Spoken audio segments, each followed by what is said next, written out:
Salve galera, tudo certo com vocês? Espero que sim. Nessa aula então nós vamos iniciar o conteúdo de termodinâmica e termoquímica.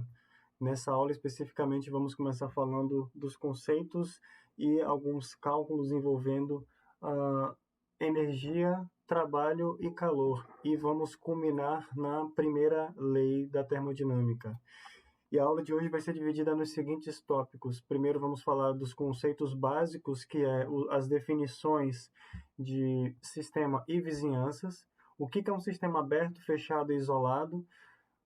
O que é energia? Quais são as características da energia? O que é calor e o que é trabalho? Algumas transformações e conservação de energia. Vamos falar também de capacidade calorífica, calor específico e um pouco de calorimetria. E vamos chegar então na primeira lei da termodinâmica, para fechar essa aula. Primeiro vamos definir aqui o que seria então os conceitos básicos, né, de sistema e vizinhanças. Então, o sistema é um ponto no universo que você está estudando, né, independente do tamanho, seja o planeta Terra inteiro, pode ser o seu sistema, pode ser um becker num laboratório, pode ser o átomo, pode ser um núcleo de um átomo. O sistema é uma porção do espaço que você isola para poder estudar. As vizinhanças é tudo que está em volta, tá? É tudo que pode trocar, a gente chama de vizinhança tudo aquilo que pode, toda aquela região que pode trocar energia e matéria com este sistema que você está se referindo aí, né? Então tá aqui essa figura mostrando o que é sistema, que é o que você está estudando, e as vizinhanças é aquilo que pode trocar matéria e energia ou trabalho, né? Enfim, trabalho energia em forma de trabalho, né? Ou calor. Então nós temos três tipos de sistemas. A gente pode ter um sistema aberto, como a gente está vendo aqui, então um tubo de ensaio aberto. Ele troca matéria e energia. O sistema fechado, que ele troca energia, mas ele não troca matéria com as vizinhanças. E o sistema isolado. O sistema isolado, né, tem uma parede que a gente chama de parede adiabática, tá? E o sistema é totalmente isolado. Este sistema isolado não troca nem matéria nem energia, tá? Então, temos aí a definição de vizinhanças e sistema aberto, fechado, isolado. Algumas transformações que podem acontecer. A gente tem aqui uma transformação isotérmica, tá? Quando você, vamos dizer assim, que vou utilizar um gás confinado em um determinado recipiente, um determinado espaço, para você avaliar estas transformações. Então, o que seriam essas transformações? Eu tenho três variáveis que definem o meu sistema. Uma das três variáveis que define o meu sistema, que é pressão, volume e temperatura. Então, temos aqui uma transformação isotérmica, aquela transformação que acontece mantendo a temperatura idêntica do início ao fim da transformação. Então, a temperatura não vai variar. Então, por exemplo, aqui, quando você mantendo a temperatura, você tem um gás confinado e você pressiona esse gás, você reduz o volume, tá certo? Então, o estado do sistema é definido pelas variáveis, né? Então, você tem um estado inicial, digamos que eu estou pressionando um gás dentro de um recipiente. Então, eu aumento a pressão aqui nesse êmbolo, ele vai descer aqui, vai diminuir o volume ao passo que a pressão aumenta, tá certo? Pode ser aqui a seringa, né? Como se você tampar o bico da seringa e você apertar, o volume vai diminuir e a pressão aumenta aqui dentro. Você tem a transformação isovolumétrica ou isométrica ou isocórica, tá? É a transformação aonde o volume não vai variar. Neste sistema você tem um recipiente cujas paredes são extremamente rígidas, que não há alteração no seu volume, tá? Então você pode variar a temperatura. Essa temperatura você vai fornecer energia cinética, tá? O aumento da temperatura significa que você está aumentando a energia cinética média das partículas dentro deste recipiente, do gás que está confinado ali dentro. Então, digamos que ele esteja fechado, né? E aí você aquece esse recipiente, o gás que está lá dentro aumenta a sua energia cinética, por exemplo. Então, o que vai acontecer? o gás que está lá dentro, com uma energia cinética maior, ele começa a empurrar as paredes do recipiente com mais força. Portanto, mais força, mais pressão. Aumentando a temperatura, você aumenta a pressão. É uma transformação isovolumétrica. Uma transformação isobárica é uma transformação que não varia a pressão, né? Isobárica vem de lembra do barômetro, né? Então a iso é de igual, né? Então a pressão não varia. Você vai variar temperatura e volume.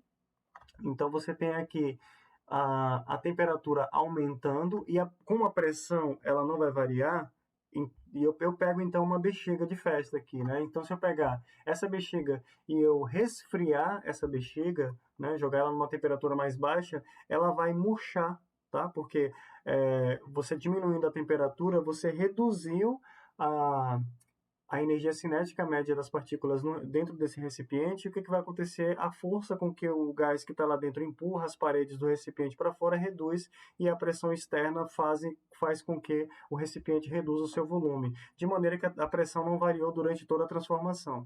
Tá?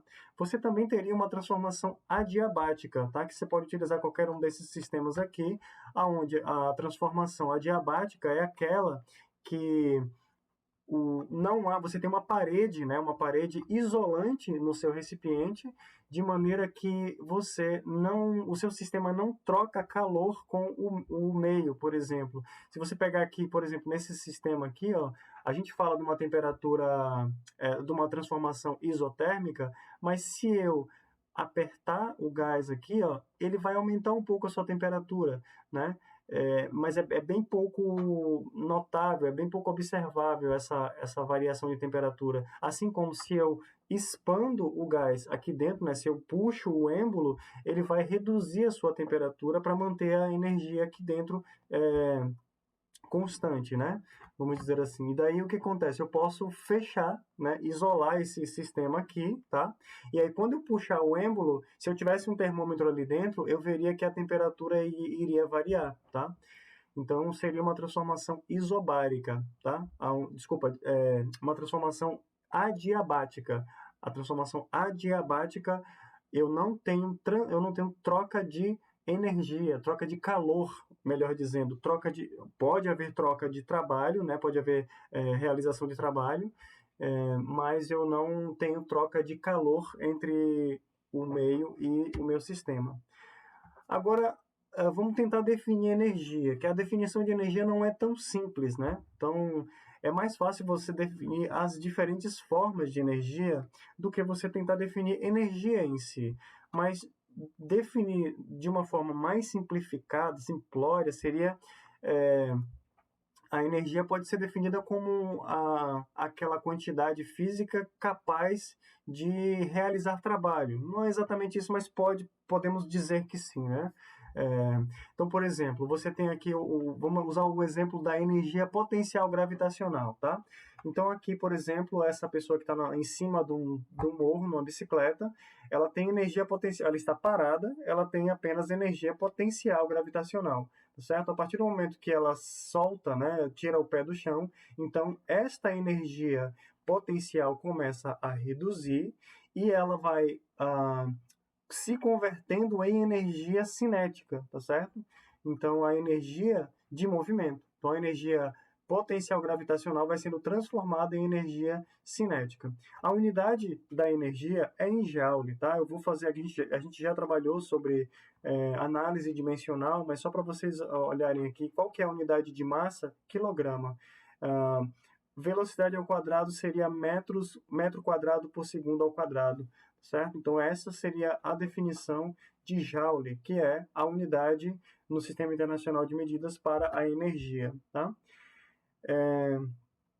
E aí essa energia, então, ela pode, com duas formas, né? De uma maneira simplificada, podemos definir a energia como sendo a capacidade de gerar trabalho ou de transferir calor, tá? Então, o que nós temos aqui, ó? O trabalho é a energia utilizada para fazer com que um objeto se mova contra uma força. E o calor, aqui nós temos o quê? O trabalho. Nós temos uma combustão acontecendo aqui que realiza um trabalho neste pistão que transfere esta energia, né, do pistão para girar um eixo, para gerar movimento, né, contra uma força. Por exemplo, o motor de combustão de um carro. Então, aqui está acontecendo uma reação química que explode um combustível ali e força o pistão no movimento contrário para ele movimentar um eixo, né? Então, isso aqui está gerando trabalho a partir da energia que é liberada aqui dentro. Claro que também nessa reação aqui é liberado calor, né? Então, a combustão que acontece aqui, ela vai gerar trabalho e calor, tá certo? Então, é uma forma de você converter uma energia química em uma energia mecânica, beleza? Então, o calor é a energia utilizada para provocar um aumento na temperatura de um objeto. Então, por exemplo, digamos que o meu sistema seja o que está aqui dentro, ó, né? Então, a reação química ela libera energia na forma de calor e ela se expande também gerando trabalho. Então, o calor, né, para não confundir com temperatura, que a gente vai falar um pouco mais à frente, o calor ele vai ser transferido para as paredes desse motor a combustão aqui e ele aquece as paredes. Esse aquecimento, a partir do momento que a superfície do motor absorve este calor, ele aumenta a energia, as vibrações ali das moléculas que compõem, né, dos átomos que compõem esse motor, aumentando a sua temperatura, tá certo? Bom, aqui outro exemplo, né, a gente vai voltar nele depois, né, uma bateria descarregando às custas do aumento do calor aqui, né, aquecendo essa chave aqui, ou gerando trabalho e calor aqui. Ó, ele está girando o motor ao mesmo tempo em que aquece os condutores aqui, tá certo? Gerando trabalho e calor, ok? Bom, vamos falar então sobre trabalho, que é aquela energia utilizada para fazer um objeto se mover contra uma força.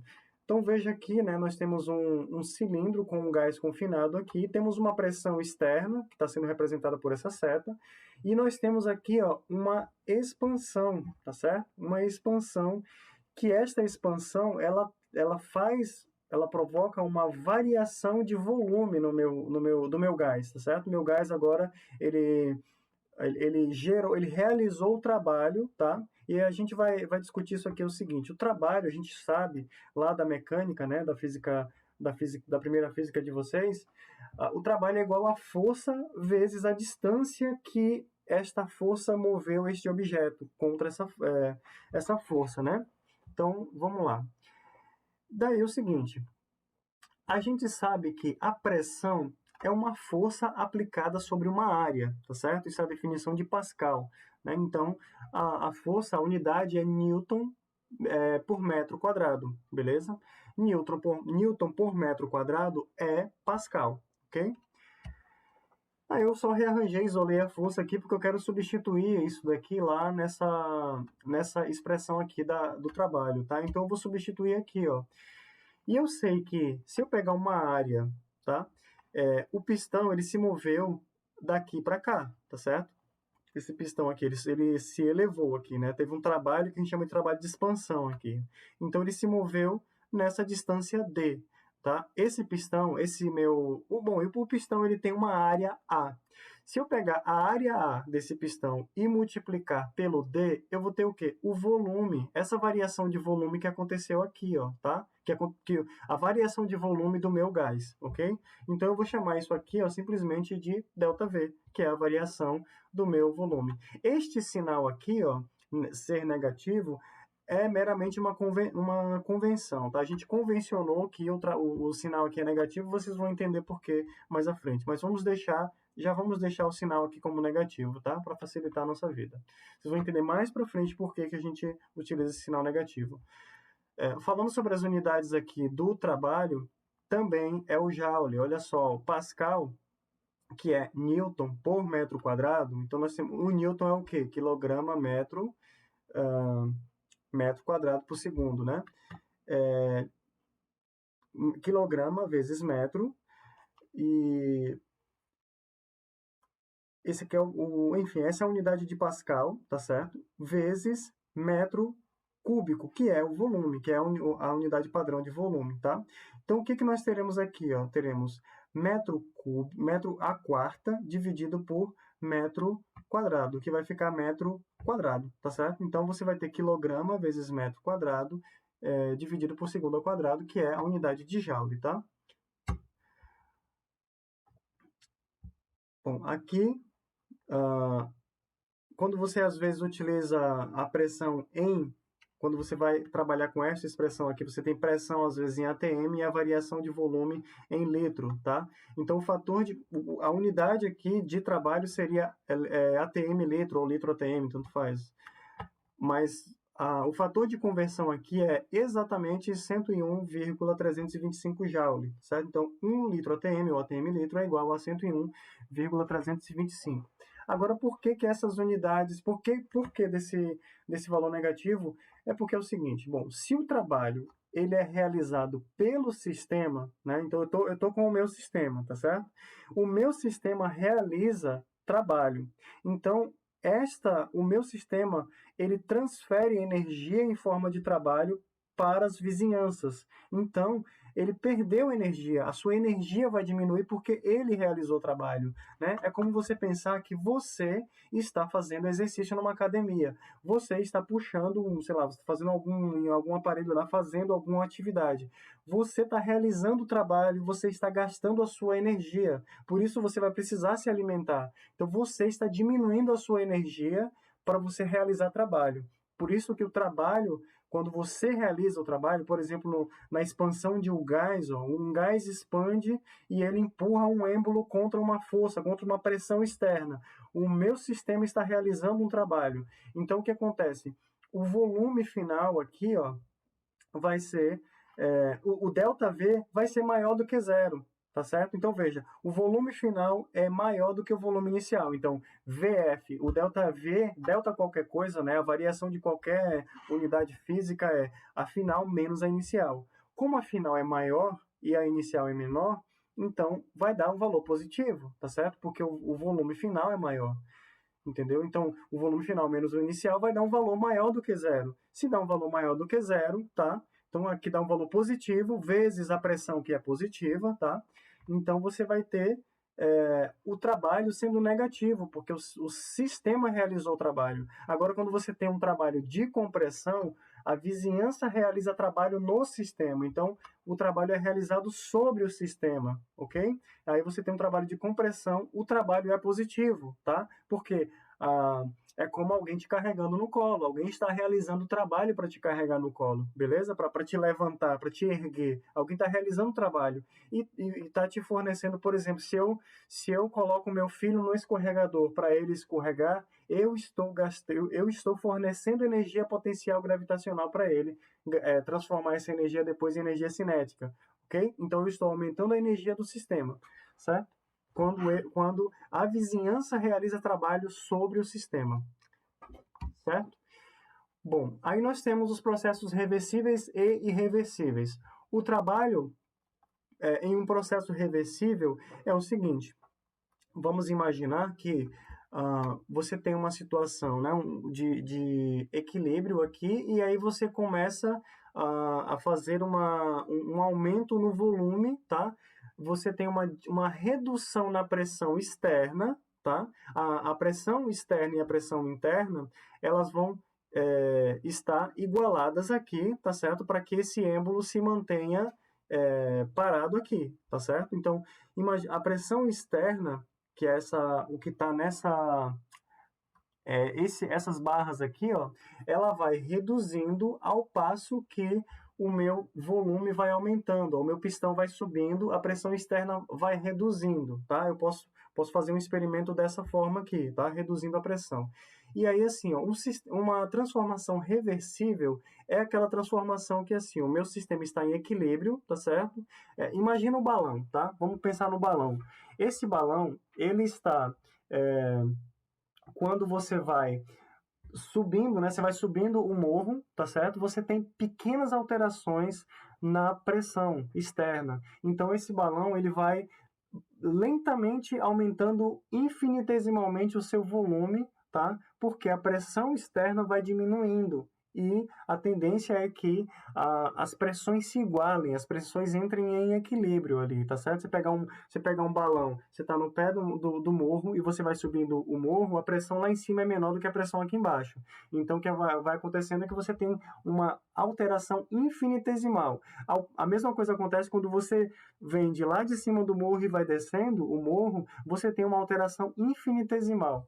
Eu estou falando isso pelo seguinte, essa equação aqui, ó, com esse formato, ela foi derivada, é esta equação aqui, ó, só que eu tenho uma variação de uma realização de trabalho, tanto pelo sistema quanto pela vizinhança, né, quando eu subo ou desço do morro, por exemplo, tá? Ela é infinitesimal, portanto eu vou chamar isso aqui, ó, de dW, tá? E eu não tenho ΔV, eu tenho dV, então dW é igual a menos P externo dV, ok? Então, quando você integra essa equação, você vai chegar nisso daqui, ó, certo? Você vai chegar nessa equação aqui, ó. Bom, essa dedução aqui vocês podem acompanhar lá no livro do Atkins, na 7ª edição, tá lá na seção 4A.3, tá? Vocês podem acessar lá através da minha biblioteca. Bom, então é o seguinte, um processo reversível é um caminho especial no qual um sistema pode variar de tal forma que ele pode ser restaurado a seu estado original exatamente pela reversão da variação, ou seja, por uma mudança infinitesimal de uma variável, né? Então, seja aí, como eu falei, a pressão, né, varia infinitesimalmente para baixo ou para cima, e aí o seu sistema acompanha, você tem a variação. Isso é um processo reversível. E aí, para um processo reversível, né, de expansão de um gás ideal, você utiliza essa expressão aqui, tá certo? E quando essa expansão ocorre no vácuo? Aqui eu estou falando que você tem uma pressão externa, tá certo? Eu dei um exemplo aqui, você subindo com um balão no morro. Agora, se você faz uma transformação no vácuo, veja, o seu gás está confinado aqui, e aí você tem aqui uma comporta, vamos dizer, você tem uma porta aqui, tá? O seu gás está confinado aqui, o seu êmbolo está aqui, beleza? De maneira que, o que acontece? Quando você remove isso daqui, ó, o seu gás ele se expandiu para cá, mas o que acontece? O que acontece? Acontece que a pressão aqui agora, como você tinha um vácuo aqui, ó, isso aqui, ó, a pressão externa aqui é igual a zero. O seu gás expandiu, né, com a pressão externa igual a zero, tá certo? Portanto, aqui, ó, o seu gás não realizou trabalho, porque a pressão externa é igual a zero. Portanto, zero vezes ΔV, você teve uma variação de volume aqui, tá certo? Você teve uma variação de volume.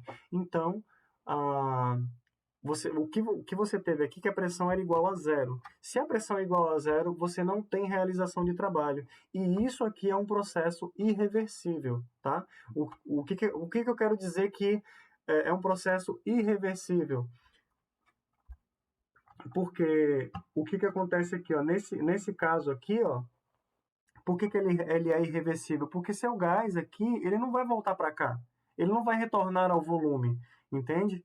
Então, por mais que você altere a pressão externa aqui agora, ó, do jeito que ele está nesse estado que ele se encontra aqui, ó, ele não vai voltar para o estado de cá, entendeu? Então, por isso que é irreversível.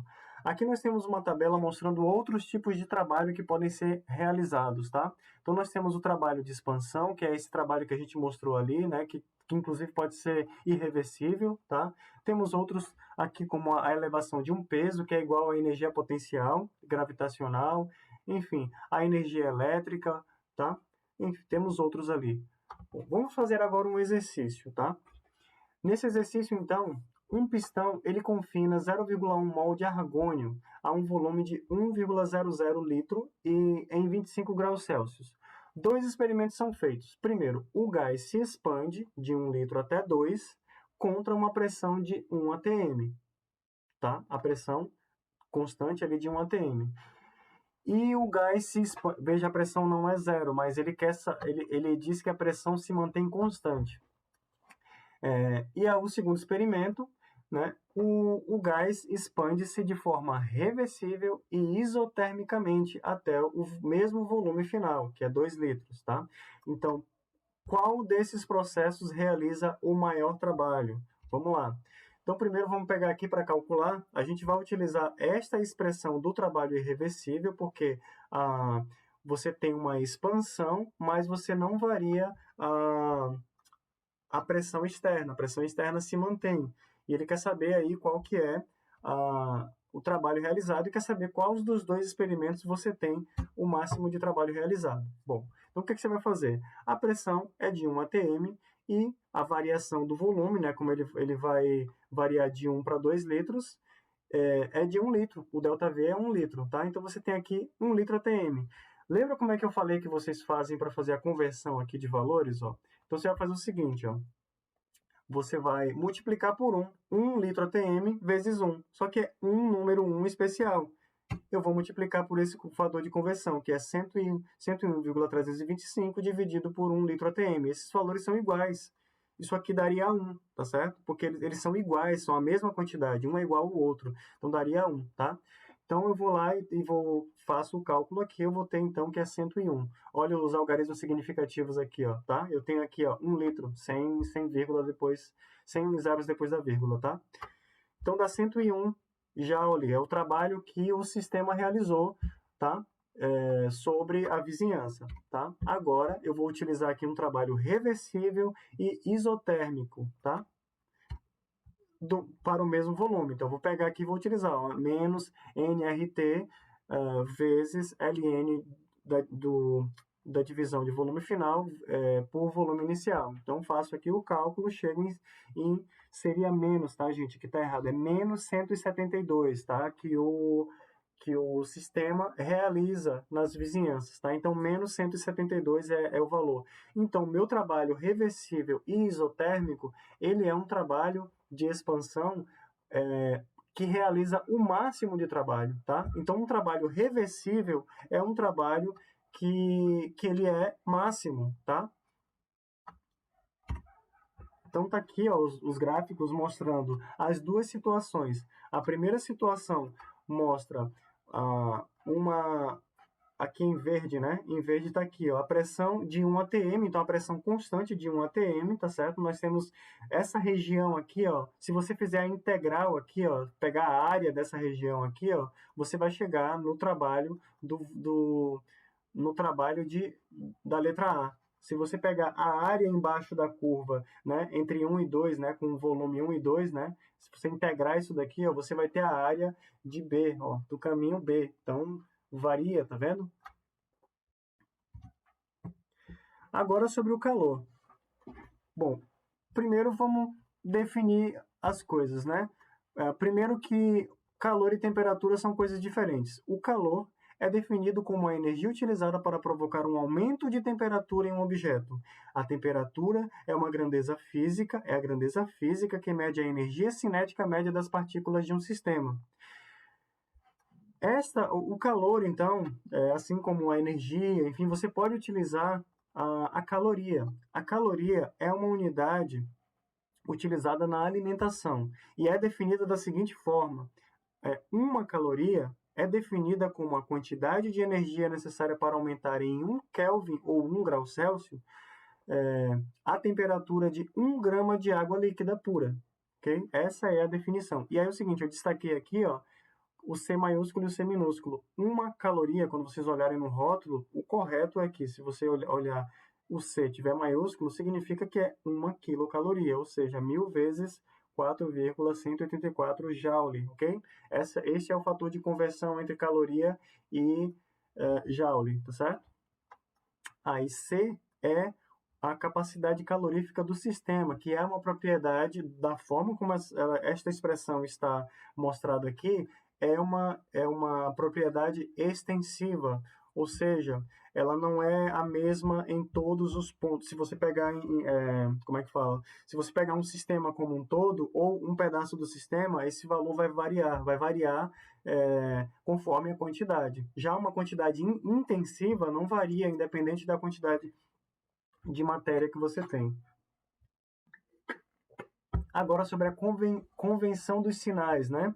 O valor do calor, ele é Quando ele é absorvido pelo sistema, o calor é maior do que zero, e isto é um processo endotérmico, tá? O seu sistema absorveu energia, esse é um processo endotérmico e o valor do calor, o sinal do calor é positivo, tá? Quando o calor é liberado pelo sistema, então esse valor é negativo, tá? Porque ele é um processo exotérmico, ele libera calor, certo?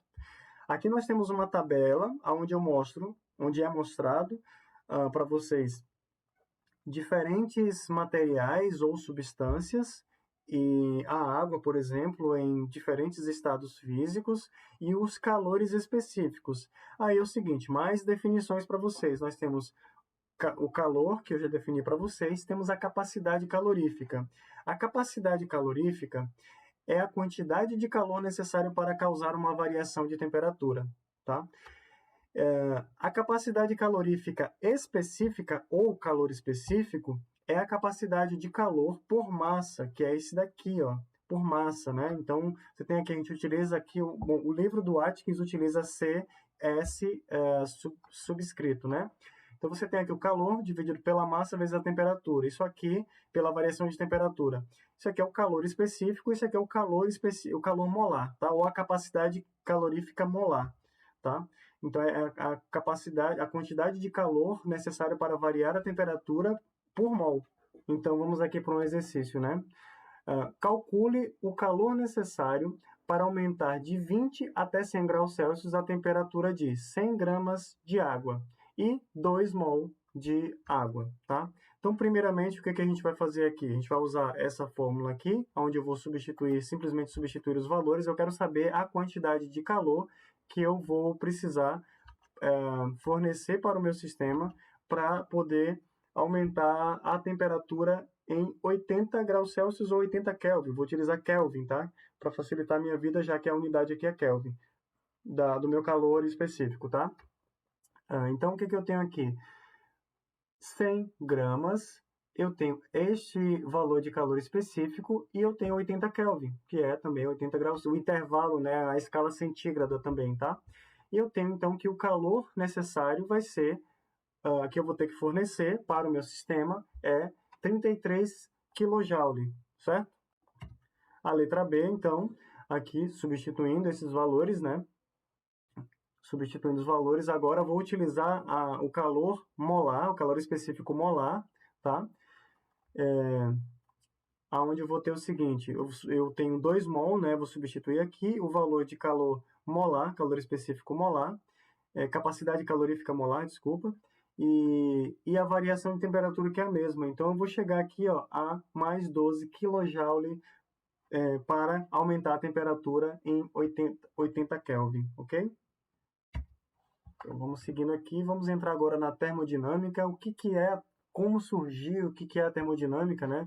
A termodinâmica surgiu da necessidade de compreensão do funcionamento de máquinas térmicas, visando otimizar o seu uso. Assim, a termodinâmica estuda as relações existentes entre o calor e o trabalho mecânico, tendo como princípios a conservação de energia e a transferência de calor do sistema mais quente para o sistema mais frio, e não o sentido inverso. Tá? Bom, então já começamos com a lei zero da termodinâmica. Bom, é lei zero porque primeiro surgiu a primeira lei, depois a segunda lei, terceira lei, e aí depois eles perceberam que precisava de mais uma lei para dar base para tudo isso, e aí chamaram de lei zero, né? Bom, primeiro é o seguinte, um sistema isolado sempre tende ao estado em que as suas variáveis macroscópicas não mudam com o tempo, então é o estado de equilíbrio térmico. Bom, aí a lei zero diz o seguinte, que se dois corpos A e B estão em equilíbrio térmico com um terceiro corpo, C, então todo o sistema está em equilíbrio térmico entre si. Então, o que é isso? Né? Você tem aqui, e outra coisa da lei zero, é que você... Bom, primeiro que, já falei no slide anterior, que o calor ele flui sempre do corpo mais quente para o mais frio, ok? O calor sempre flui daquele que tem maior energia para o que tem menor energia, tá? O calor é uma forma de transferência de energia. O calor, então, ele pode ser conduzido aqui, você tem essas barras aqui, ó. Você tem uma parede adiabática, ou seja, ela é uma isolante, e você tem uma parede condutora. Então, tanto o sistema A, ele vai conduzir o calor, vamos dizer assim, para ele estar todo em equilíbrio, os calores vão estar todos sendo conduzidos aqui, todo esse sistema, né, sistema A, B e C, por causa da condução aqui, eles estarão todos na mesma temperatura. Portanto, estarão em equilíbrio térmico. E todo corpo tem uma propriedade escalar chamada temperatura. Quando dois corpos estão em equilíbrio entre si, tem a mesma temperatura. Bom, se eu disser aqui, ó, por mais que o sistema C esteja isolado, se ele tiver a mesma temperatura que A e B, ele também estará em equilíbrio térmico, tá? Mas se ele tiver se ele tiver em temperatura diferente de A e B, essa temperatura ele não entrará em equilíbrio térmico porque ele está sendo separado por uma parede adiabática. Já o sistema A e B haverá condução de calor e o fluxo será sempre daquele que tiver mais energia para o que tiver menos energia, ok?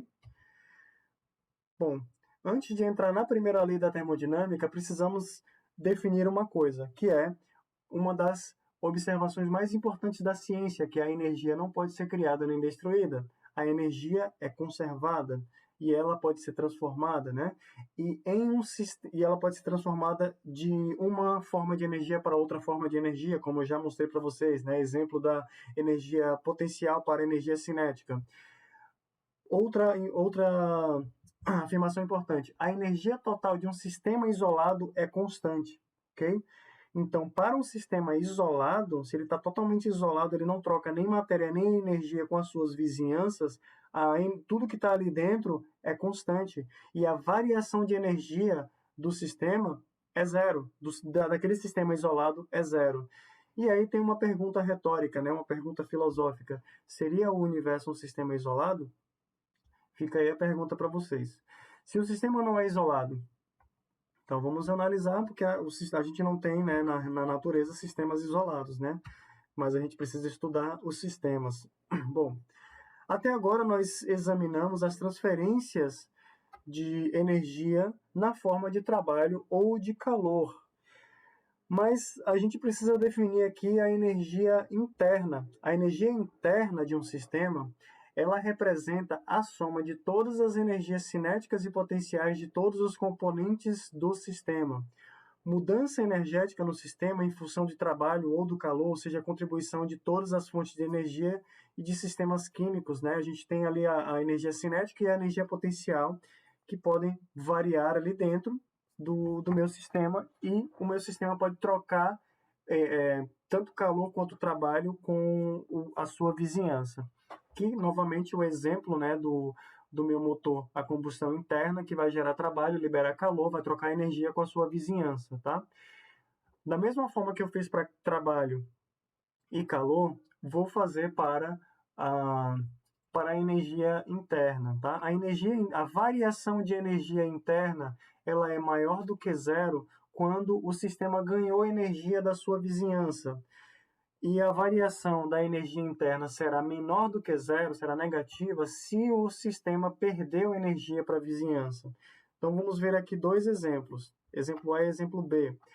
O meu sistema expande, ele recebe calor e realiza trabalho, tá? Isso aqui poderia ser uma situação em que é o seguinte: a energia interna é a soma do calor e do trabalho. A soma de calor e trabalho que o meu sistema possa trocar com a vizinhança vai ser, digamos, eu estou fazendo uma transformação, eu quero avaliar a variação de energia interna. Eu não tenho como saber a energia interna, é difícil, você não tem como saber a energia interna de um sistema, você não tem como medir a energia cinética e potencial de um sistema, mas você tem como saber a variação dessa energia.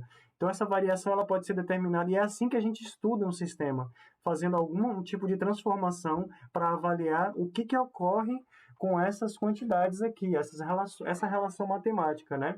Então, a energia interna, ela é a soma de calor e de trabalho, tá? E é dessa forma, a soma. E aí eu tenho o seguinte, aqui, ó, o calor é absorvido, tá? E um trabalho é realizado, ok? Então, o sistema recebeu calor, o valor desse calor aqui é positivo, porque o sistema recebeu da vizinhança um calor, então o valor é positivo, mas o sistema realiza trabalho, ele recebe calor e realiza trabalho. Então, o que aconteceu? O valor aqui é negativo. Se ele recebe, sei lá, 15 joule de calor e ele realiza 15 joule de trabalho, tá? Você fez uma transformação no sistema.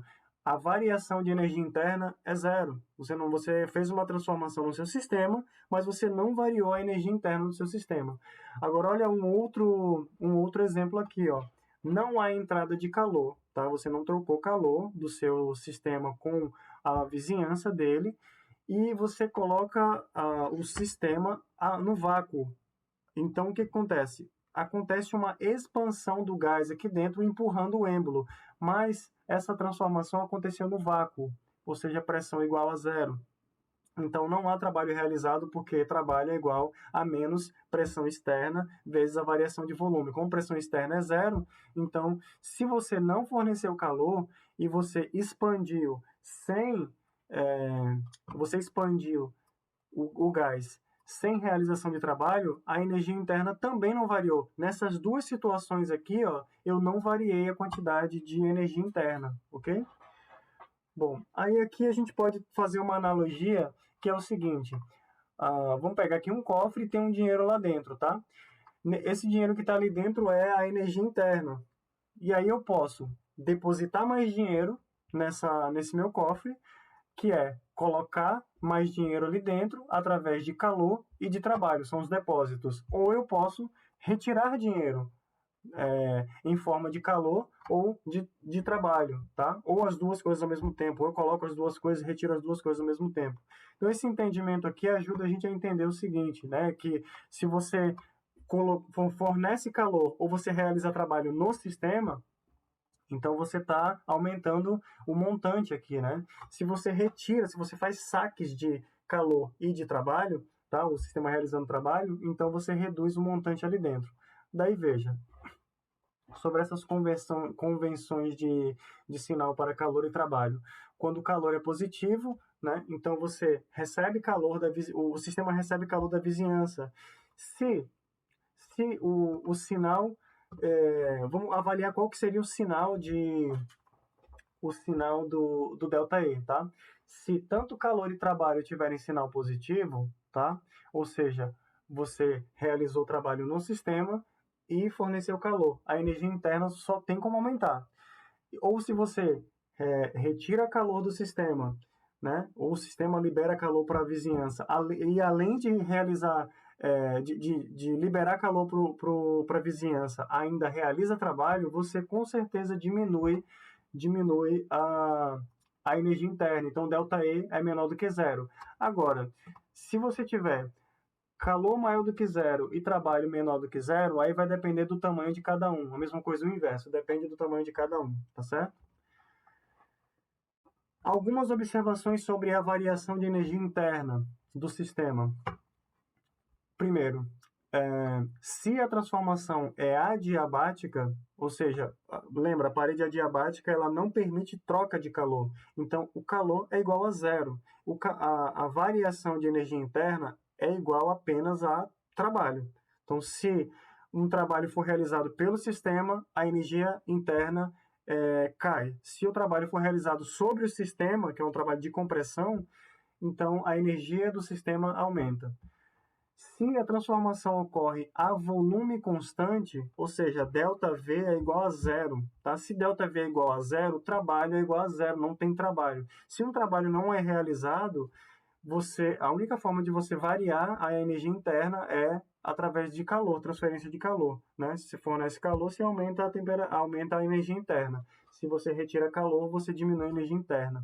Se o sistema for isolado, ou seja, você não tem troca de energia, né? Então, resumindo é isso, o sistema é isolado, você não tem troca de matéria nem de energia, e você também não gera trabalho, tá?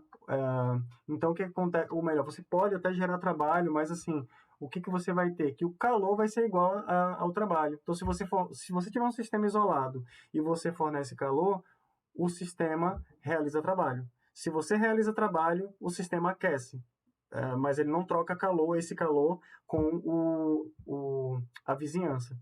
Ficou entendido? Se não, voltem o vídeo aí, tá? Alguns exercícios para entender esses conceitos aí, tá? Bom, primeiro exercício. Um motor de um automóvel realiza 520 kJ de trabalho e perde 220 kJ de energia na forma de calor. Qual é a variação de energia interna do motor? Trate o motor, o combustível e os gases do escapamento como um sistema fechado. É fechado, então troca energia, né? Então, eu vou aplicar essa relação aqui, e aí o que é o seguinte, qual que é o sinal aqui? Qual que é o sinal de calor e de trabalho? O automóvel realiza trabalho, ele realizou trabalho, portanto, o motor realizou trabalho. O motor, que é o meu sistema, ele então perdeu energia realizando trabalho, que é 520. Ele também aqueceu, ele perdeu calor para a vizinhança, então o calor também aqui é negativo. E esse valor aqui, ó, também esqueci de colocar o menos aqui, ó. Então é menos 740 o valor aqui, tá? A energia interna do sistema variou em menos 740. Você diminuiu a energia interna.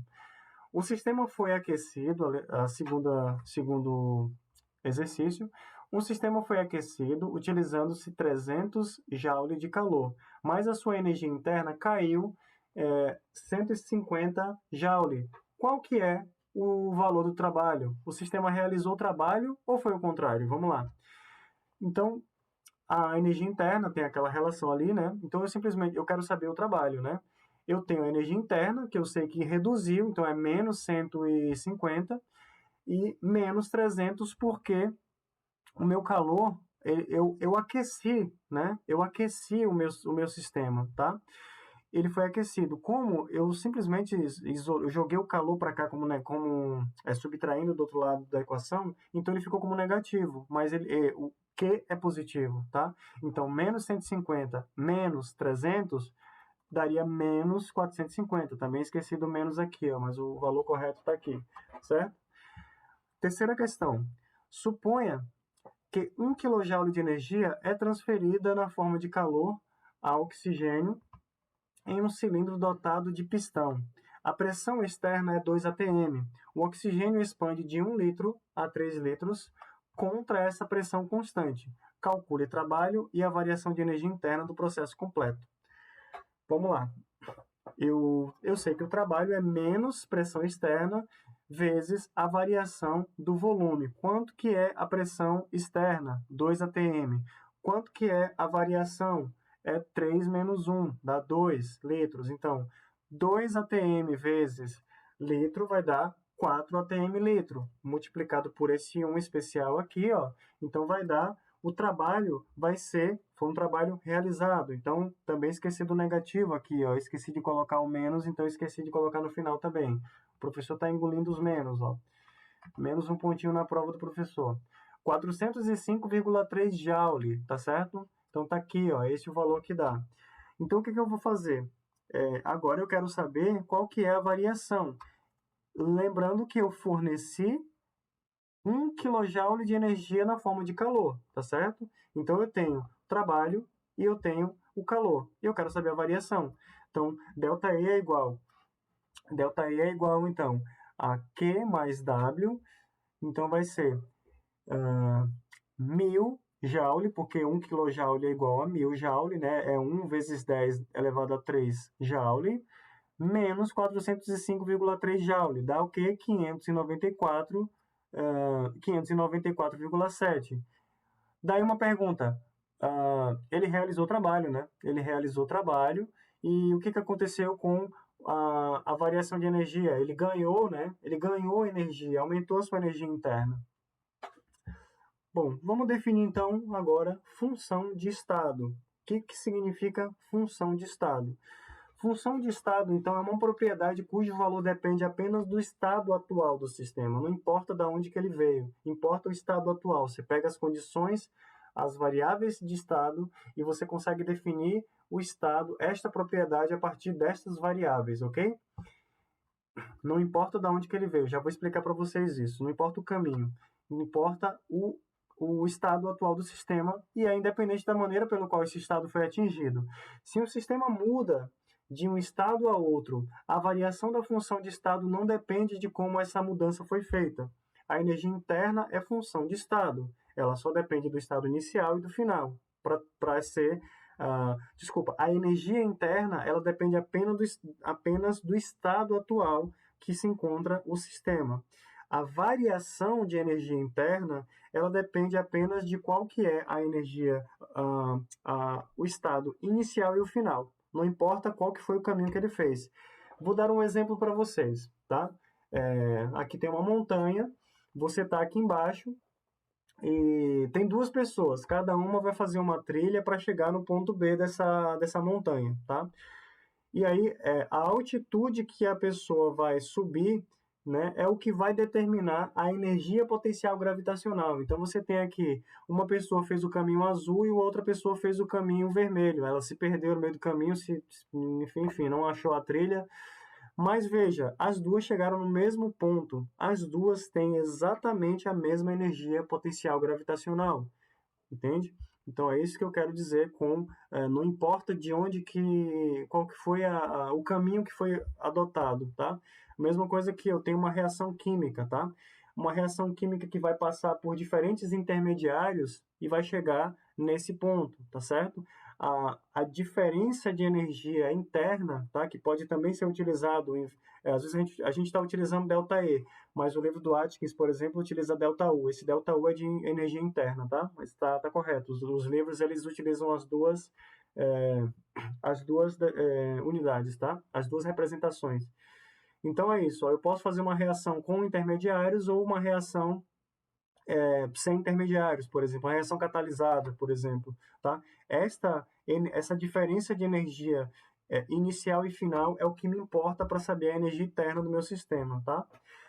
Outro exemplo, se você pegar o sistema aqui, ó, de interesse, é esse aqui, ó, é 50 gramas de água líquida a 25 graus Celsius, tá certo? Então, o meu sistema é esse daqui. Então, não importa se eu aqueci, né? Se eu peguei, ou melhor, se eu peguei 50 gramas de água líquida a 100 graus e resfriei até 25 graus, ou se eu peguei 50 gramas de água, de gelo, né? E derreti e deixei a 25 graus Celsius, não importa de onde que ele veio. A energia interna do sistema só importa com essas informações atuais do sistema, tá?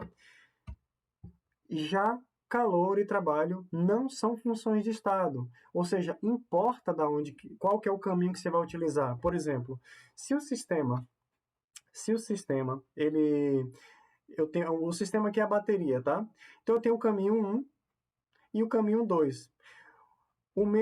A minha energia interna não importa, a minha energia interna, aqui a minha energia interna é uma, aqui a minha energia interna é outra. Eu tenho a variação da energia interna entre a minha bateria totalmente carregada e ela totalmente descarregada, ok? Então, a energia interna é uma função de estado. Então, se, por exemplo, aqui, ó, eu olhar, esse aqui é meu estado final, é aqui que eu quero observar, tá? A energia interna aqui, ó, ela não vai, nada vai interferir se eu descarreguei a bateria utilizando aqui uma chave que aqueceu, tá?